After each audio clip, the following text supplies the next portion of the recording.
Good morning. The 5th of Tammuz 5785, the 1st of July 2025. Good morning, Holy Spirit. 1 Peter 3:4. Let it be the hidden person of the heart with the imperishable quality and unfading charm of a gentle and peaceful spirit, which is very precious in the sight of God.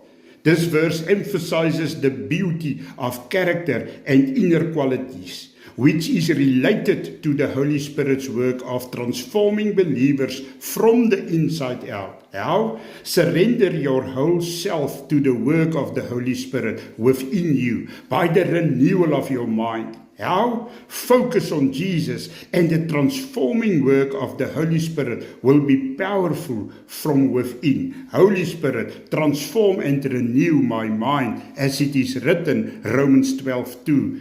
Yes, amen.